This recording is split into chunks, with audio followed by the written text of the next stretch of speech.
Hi అండి, అందరికీ నమస్కారం. Welcome to my YouTube channel. ఇప్పుడే అందిన వార్త అండి. ఏపీలో కీలక ఉద్యోగ నేతపై అయితే ఎన్నికల సంఘం సంచలన నిర్ణయం తీసుకుంది. సో ఆ వివరాలు ఈ వీడియోలో తెలుసుకుందాం. వీడియో అయితే ఎక్కడ కానీ స్కిప్ చేయకుండా ఎండ్ వరకు అయితే చూసేయండి. వీడియో నచ్చినట్లయితే ఒక లైక్ చేయండి. ఇంకా సబ్స్క్రైబ్ అవునట్టయితే మన ఛానల్ వెంటనే సబ్స్క్రైబ్ చేసుకోవడం ద్వారా నేను చేసే ప్రతి ఒక్క అప్డేట్ న్యూస్ మీ వరకు అయితే రీచ్ అవుతుంది. ఇక ఆలస్యం చేయకుండా మనం వివరాల్లోకి అయితే వెళ్ళిపోదాం.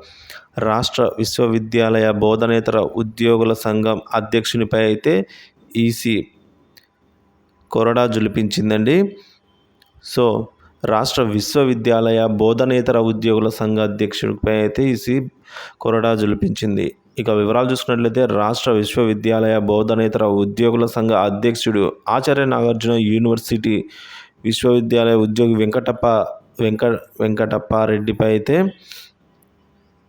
ఎన్నికల సంఘం కొరడా జులిపించింది. సామాజిక మాధ్యమాల్లో ప్రభుత్వానికి అనుకూలంగా పోస్టులు పెట్టడంతో తెదేపా జిల్లా నాయకులు ఇటీవల ఈసీ అధికారులకైతే ఫిర్యాదు చేశారు. దీనిపై స్పందించిన ఈసీ ఈ వెంకటప్పారెడ్డి ఎవరైతే విశ్వవిద్యాలయాలకు సంబంధించిన బోధనేతర ఉద్యోగ సంఘ అధ్యక్షుడు వెంకటప్పారెడ్డికి అయితే సోకాజు నోటీసులు జారీ చేసింది. సో ఆయన వివరణ ఇస్తూ తన ఫోన్ హ్యాకింగ్కి గురైందని ఎవరో పోస్టులు పెట్టారని సమాధానం ఇచ్చారు. అయినప్పటికీ కూడా ఈ విషయమై పోలీసులు ఎందుకు ఫిర్యాదు చేయలేదని అయితే ఈసీ ప్రశ్నించిందండి. సో సమాధానం చెప్పలేకపోవడంతోనే ఆయనను విధుల నుంచి తొలగించాలని అయితే ఏఎన్యూకి సమాచారం ఇచ్చింది. ఈసీ ఆదేశాలతో వెంకటప్పారెడ్డిని విధుల నుంచి అయితే తప్పించారండి ఇప్పుడు.